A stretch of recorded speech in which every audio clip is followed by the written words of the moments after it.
Buongiorno Genova, qui è il vostro speaker Giacomo Luis Fantinuoli, il vostro consulente aziendale e digital marketer per lo studio della dottoressa commercialista Romano Sabrina.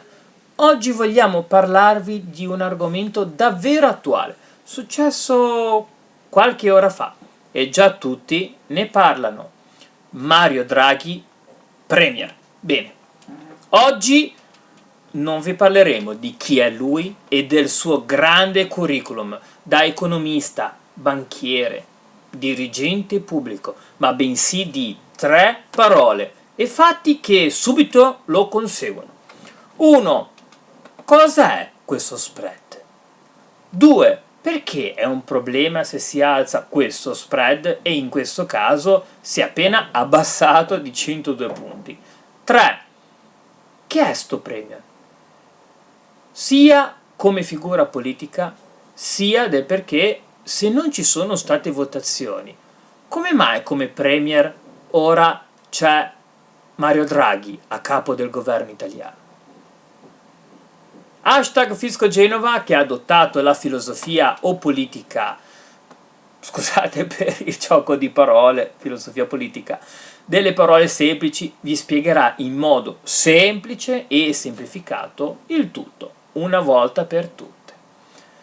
Se questi 3 argomenti, parole o come lo volete chiamare, ti hanno suscitato interesse, clicca la campanella qui sotto per essere sempre aggiornato su queste tematiche, per sentire la mia voce che ti narra in modo semplice e semplificato ciò che accade là fuori. E come diceva Zohan in un film, e allora sotto? 1. Lo spread.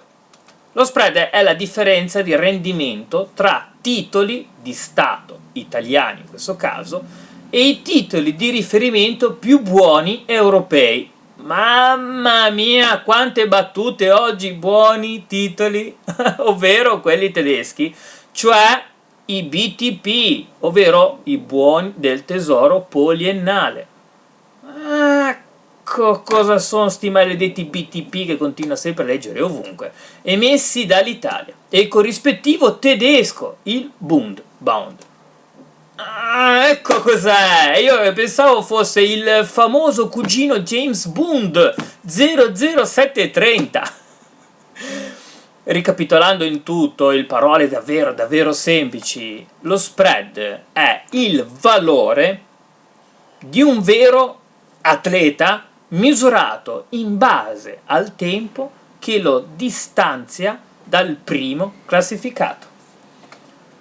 2. Più lo spread è alto e più il livello di rischio del paese, in questo caso l'Italia, sarà proporzionalmente elevato.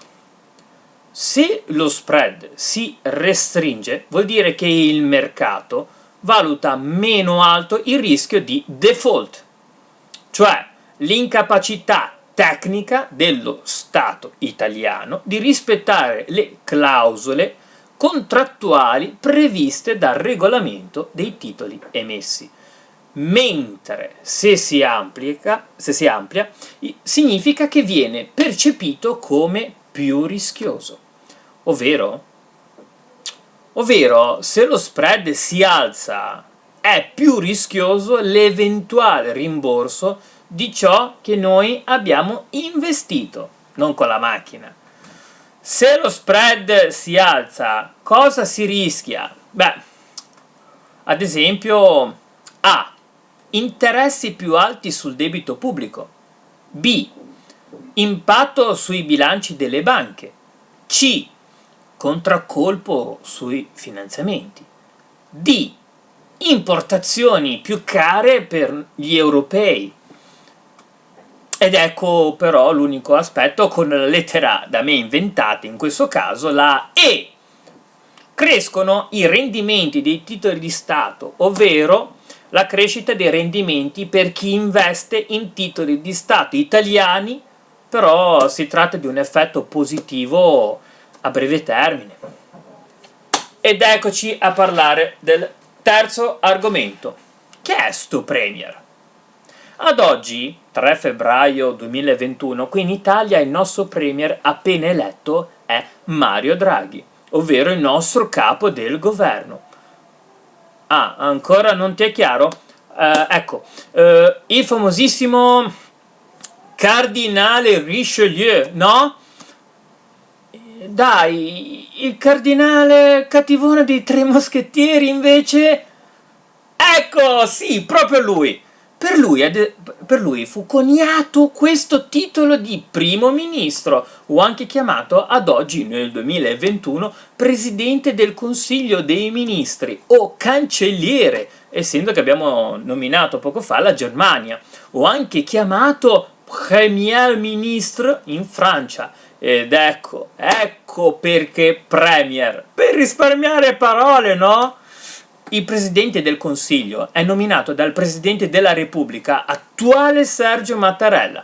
Ciò significa che solo lui può conferire il mandato. Ecco perché non lo votiamo noi. Prima di procedere a questa nomina, questa massima carica dello Stato italiano ascolta prima i pareri dei presidenti della Camera e del Senato, nonché dei senatori a vita di diritto in quanto ex presidenti della Repubblica. È finita qui? No! Infatti il passo successivo è quella di ascoltare tutte le forze politiche presenti in Parlamento al fine di individuare una personalità in grado di raccogliere un largo consenso. Una volta trovato il prescelto e quest'ultimo accetti l'incarico con riserva, questo termine si legge e si leggerà in queste ore per l'appunto, si inizierà così a svolgere una propria fase di consultazione e per capire se ha la possibilità di adempiere, cioè a fare a quanto richiesto, no?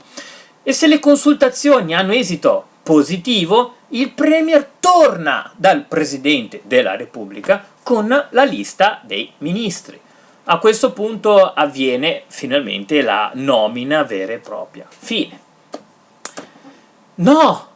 No, aspetta! Ci sono ancora 3 decreti da emanare. 1. La nomina del Presidente del Consiglio. 2. La nomina dei singoli ministri. 3. Scrivere l'accettazione delle dimissioni del governo uscente. Ed infine, questa volta però per davvero, c'è il giuramento del Presidente del Consiglio dei Ministri nelle mani del Presidente della Repubblica. Così e solo così il loro mandato diventa esecutivo, reale, con la conseguente cerimonia della campanella. Ed at last but not least, entro 10 giorni dal momento del giuramento, il nuovo governo si deve presentare alle 2 Camere per ottenere la loro fiducia, altrimenti può decadere tutto. Dopo potrà operare, altrimenti si parcheggerà un po' come fa il camerlengo quando muore il Papa e adesso diventa un funzionario chiamato facente funzione, no? Fino al nuovo insediamento di un nuovo governo. Ecco, ora che hai più ben chiaro il tutto, puoi anche berti una tisana con me o un caffè, io l'ho bevuto poco fa. Ma ci tenevo da parte di #FiscoGenova a mettere i puntini sulle M come dico io. Se ti è piaciuto e hai trovato utile questo video, faccelo sapere con un'interazione positiva qua sotto, io non lo so fare.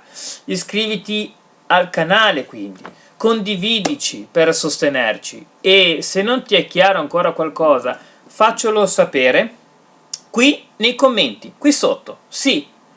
O scrivici anche se vuoi trattare altri argomenti ancora poco chiari. Segui anche tu la nostra filosofia. Se non hai tempo di leggere, ascoltaci. Ciao!